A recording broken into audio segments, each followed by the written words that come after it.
మొత్తానికి కల్వకుంట్ల కవిత గారు ఇంటికి చేరుకున్నారు. మార్చి 26 తారీఖు రోజు ఆమెను అరెస్ట్ చేసి తీసుకుపోయిన తర్వాత మొదటిసారిగా 5 నెలల తర్వాత ఇంటికి చేరారు. ఇంటికి చేరినటువంటి క్రమంలో అంటే కొంత ఏది భావోద్రేగానికి లోనైనప్పటికీ కూడా అసలు బయట సిచ్యువేషన్ సినారియో అంతా ఒకసారి కనుక అంటే నా పాయింట్ ఆఫ్ వ్యూలో అబ్జర్వ్ చేస్తే సో తనకి జైలు నుంచి బయటికి రాగానే కొడుకును సహజంగానే అత్తుకుంటారు. కొడుకును అత్తుకుంది. ఆ తర్వాత కేటీఆర్ హరీష్ రావు ఎందుకో జర ముఖం తిప్పినట్టు నిలబడరాడా అదొక సీన్ కనిపించింది.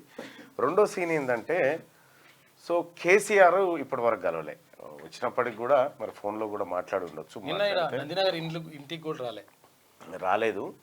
బహుశా ఇవాళ మరి ఫామ్ హౌస్కి పోయి కలుస్తుందా ఎట్లా అనేది చూడాలి. కానీ ఇక్కడ ఈ మధ్య గ్యాప్లో కేసీఆర్ అనేకమైనటువంటి ప్రయత్నాలు చేసినట్టుగా కనిపిస్తూ ఉంది.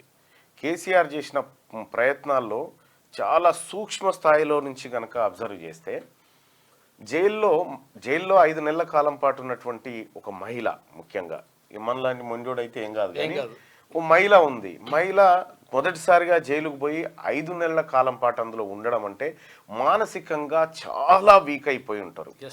మానసికంగా చాలా వీక్ అయిపోయి అసలు ఏంది నేను ఎక్కడ ఏం చేసినా అనేది అప్పుడు తత్వం అంతా బోధపడతా ఉంటుంది అన్నట్టు. సో చాలా మానసికంగా వీక్ అయిపోయి బలహీనంగా మారిపోయి సో ఆలోచన, ఇల్లు, సంసారము, పిల్లలు అనేటువంటి ఒకటి గుర్తుకొచ్చి ఆ రక్త బాంధవ్యాలు ఏవైతే ఉన్నాయో అవి కొంచెం మనిషిని వీక్ చేస్తూ ఉంటాయి. అయితే జైలు నుంచి బయటికి రాగానే ఆమెకు ఎట్లాంటి వాతావరణం ఉండాలనేది కేసీఆర్ ఆలోచన చేసిండు. అంటే జైలు నుంచి బయటికి రాగానే సో ఆమె ఫైటర్ అని ఇంకోటి స్లోగన్స్ తోటి టీఆర్ఎస్ పార్టీలో ఉన్నటువంటి చాలా మంది ప్రజాప్రతినిధులను ఆమె బయటికి వెళ్ళగానే కనిపించేటట్టు పెట్టిండు. కనిపించేటట్టు పెట్టడం ద్వారా ఏమైందంటే ఓహో నా కోసం వీళ్ళందరూ ఉన్నారు అనేటువంటి ఒక భావన కల్పిస్తూ అసలు బీఆర్ఎస్ పార్టీకి ఒక సేమ్ టైంలో ఉన్నటువంటి ఎమ్మెల్యేలు అయితే 9 మంది 8 మంది పోయారు. మిగతా ఎమ్మెల్యేలు ఎవరు పోలేదు, అందరు దుమ్మగొట్టారు. ఎమ్మెల్సీలు పోయారు, కొంతమంది ఎంపీలు పోయి ఆమెకు ధైర్యంగా మేమందరం ఉన్నామనేటువంటి ఒక ఫోర్స్ను చూపెట్టే ప్రయత్నం చేశారు. తద్వారా ఆమె కన్నీళ్లు పెడుతూనే వెంటనే మళ్ళీ రిక్రియేషన్ అయిపోయి ఓహో నేను నా కోసం ఇంత పరివారం ఉందా అనేటువంటి ఒక సీన్ అయితే కనిపించింది. ఆ తర్వాత ఆమె ప్రత్యేక విమానంలో ఇక్కడ హైదరాబాద్ ప్రత్యేక విమానం ఏదో విమానంలో వచ్చారు. విమానంలో వచ్చినటువంటి సందర్భంలో ఆమె కొద్దిగా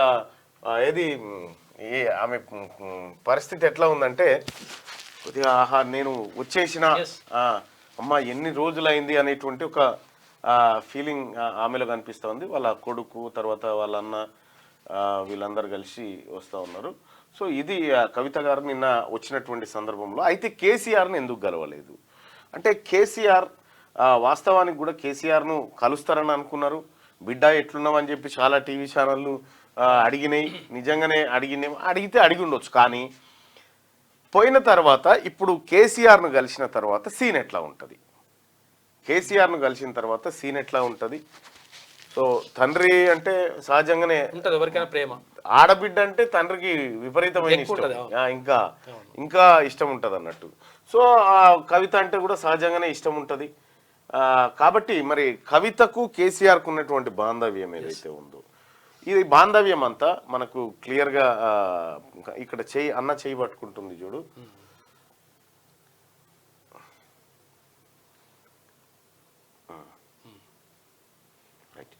రైట్, ఇవి సూక్ష్మంగా మనం ఆలోచిస్తే దొరికేటువంటి అంశాలు. ఆ క్షణానికి మన మైండ్ని రీడ్ చేయొచ్చు, వాళ్ళ మనసులో ఏమనుకుంటారో చెప్పొచ్చు.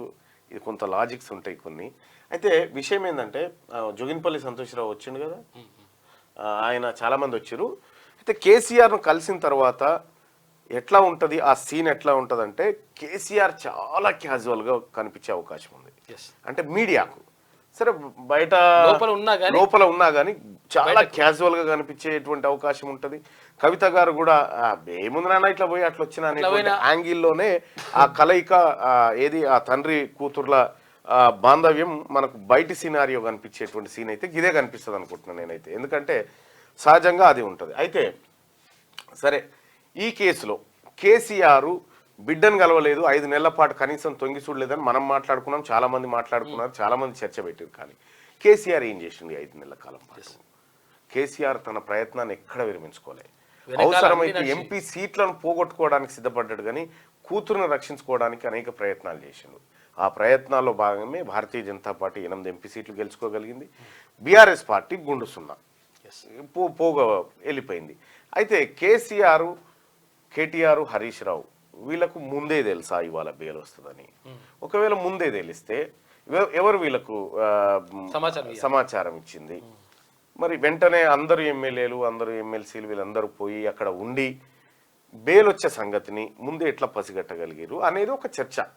సరే, కోర్టులు వాటికున్నటువంటి పవర్స్ ఆధారంగా బెయిల్ మంజూరు చేసిన అనేది మనకు బయట కనిపించింది. కానీ కేసీఆర్ పాయింట్ ఆఫ్ వ్యూలో చూసినప్పుడు ఇతను ఖచ్చితంగా ఓ లోపాయకారి ఒప్పందం చేసుకొని ఉండి ఉండవచ్చు అనేటువంటి ఒక చర్చనైతే జరుగుతూ ఉంది. సాధారణంగా భారతీయ జనతా పార్టీ వాళ్ళు పెద్దగా ఈ అంశం మీద పెద్దగా రియాక్ట్ కాలేదు, కానీ కాంగ్రెస్ పార్టీ వాళ్ళు మాత్రం ఇది పక్కా లోపాయకారి ఒప్పందంలో భాగమే అనేటువంటి ఒక మాటను మాత్రం మాట్లాడగలుగుతూ ఉన్నారు. ఏదేమైనప్పటికీ కూడా 5 నెలల తర్వాత కేసీఆర్ మొహం చూడబోతా ఉంది కవిత. సో వాస్తవానికి తను జైల్లో ఉన్నప్పుడు కేసీఆర్ చాలా కుమిలిపోయి ఉంటాడు, చాలా కుమిలిపోయి చాలా ఈ ఇబ్బందులు పడేటువంటి పరిస్థితి ఉంటుంది. ఒంటరిగా ఫామ్ హౌస్లో కూర్చొని ఆలోచిస్తూ కూర్చున్నటువంటి సందర్భాలు, వీడియోలు కూడా మనం ఎన్నో చూసినాం. అంటే అప్పట్లాగా రియాక్ట్ కాకుండా ఎవరన్నా వచ్చి పిలిస్తే అలికిడ్ లాగా చూసినట్టు కేసీఆర్ లో కనిపించింది. అలికిడ్ లాగా ఇట్లా చూసినటువంటి అవి కనిపించింది కేసీఆర్ మొహంలో. సో మొత్తం ఎంటైర్ ఎపిసోడ్లో ఇటు బీజేపీ గెలిచిందా, కాంగ్రెస్ గెలిచిందా, బీఆర్ఎస్ గెలిచిందా? ఈ కవిత ఎపిసోడ్ తర్వాత అత్యంత తీవ్రంగా నష్టపోయింది బీఆర్ఎస్ పార్టీ. మరి ఇప్పుడు కవిత రిలీజ్ అయిన తర్వాత నిన్న ర్యాలీ వ్యవహారం అంతా చూస్తూ ఉంటే బీఆర్ఎస్ పార్టీకి కొత్త జీవసత్వాలు పుట్టినాయి అనేటువంటి ఒక వాతావరణాన్ని అయితే సృష్టించారు. సో మరి ఇప్పుడు కొత్త బీఆర్ఎస్ పార్టీ బలపడ్డదా, బలహీనపడ్డదా, ఏం జడ్డదని పక్కకు పెడితే ఇప్పుడు వాట్ నెక్స్ట్? బీజేపీకి బీఆర్ఎస్ ఏమన్నా హామీ ఇస్తే ఎలాంటి హామీ అయి ఉంటుంది? ఇప్పటికిప్పుడు అసెంబ్లీ ఎన్నికలు లేవు, పార్లమెంట్ లేవు, కాబట్టి పొత్తు ఉండకపోవచ్చు. ఉంటే జిహెచ్ఎంసీ ఎలక్షన్స్ ఉంటాయి. జిహెచ్ఎంసీ ఎలక్షన్స్ ఉంటాయి కాబట్టి జిహెచ్ఎంసీ ఎన్నికల్లో భారతీయ జనతా పార్టీకి మరోసారి బీఆర్ఎస్ సహకరించాలి, లేదంటే పొత్తు పెట్టుకోవాలి. ఇటువంటి కార్యక్రమాలు జరిగేటువంటి అవకాశం ఉంది. సో మొత్తానికైతే అటు రేవంత్ రెడ్డి గారు చెప్పినట్టుగా కేసీఆర్ గవర్నర్గా పోతా ఉన్నాడు, హరీష్ రావు కేంద్ర మంత్రిగా పోతా ఉన్నాడు, తర్వాత ఈయన ఎవరు కేటీ రామారావు జిల్లా బీజేపీ అధ్యక్షుడు కాబోతున్నారని చెప్పినాడు. ఇక్కడ ఎంతవరకు పాసిబిలిటీస్ ఉన్నాయని చూస్తే, సో గవర్నర్లు అయితే ఖాళీ లేవు, కేంద్ర మంత్రులు ఇప్పుడు ఉంటే ఉన్నాయో ఖాళీ కూడా చెప్పలేం. కానీ కేటీ రామారావు కేంద్ర మంత్రి కావాలంటే ఎంపీ కావాలి. ఫస్ట్ ఎంపీ కావాలంటే రాజ్యసభ స్థానాలన్నీ భర్తీ అయిపోయినాయి. సో ఏ కోటలు అవుతారు? రాష్ట్రపతి కోట ఏమన్నా ఉందా తెలియదు. అయితే ముఖ్యమంత్రి గారి స్టేట్మెంట్ ఏదైతే ఇటు పోతా ఉన్నాడో అది కొద్దిగా సింక్ కావట్లేదు. మిగతాదంతా సేమ్ టు సేమ్ ఇంకో వేరే వ్యూహం అయి ఉండొచ్చు. ఒకవేళ ఇప్పుడు మరి బీఆర్ఎస్ పార్టీకి ప్రత్యామ్నాయ నాయకత్వం మళ్ళీ ఏమని అని చెప్పేసి ఏమన్నా అట్లేమన్నా నడుస్తుంది? అట్లేమన్నా అంటే ఎప్పుడైనా కూడా మీరు చూడండి, జనాల్లో సాధారణంగా ఏముంటదంటే ఒక వ్యక్తి మీద రాజ్యం అణచివేతకు దిగినప్పుడు ఆ వ్యక్తి చుట్టూ ఒక లేయర్ ఫామ్ అవుతుంది. ఏంది అది?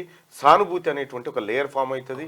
లేదంటే అంత పెద్ద వాళ్ళతో కొట్లాడింది అనేటువంటి ఒక శక్తి వాళ్ళకు అనుకోకుండా వస్తుంది. ఆ శక్తి వీళ్ళందరిని ఆకర్షిస్తూ ఉంటుంది, వీళ్ళందరిని ఆకర్షించేటువంటి ప్రయత్నం చేస్తున్నట్టు. అందులో భాగంగానే ఎవరికైనా కూడా, ఈవెన్ నువ్వైనా నేనైనా ఎవరైనా ఒక రాజ్యంతో పోరాడేటప్పుడు రాజ్యం నీ పైన దాడికి దిగినప్పుడు సహజంగా నీకు ప్రజల మద్దతు కూడా కలుగుతుంది. సో ఈ సిచ్యువేషన్ ని ఆమె ద్వారా బీఆర్ఎస్ పార్టీని డెవలప్ చేయడానికి వాడతారా ఎట్లా అనేది కూడా చూడాలి. అందరికీ శరార్థులు.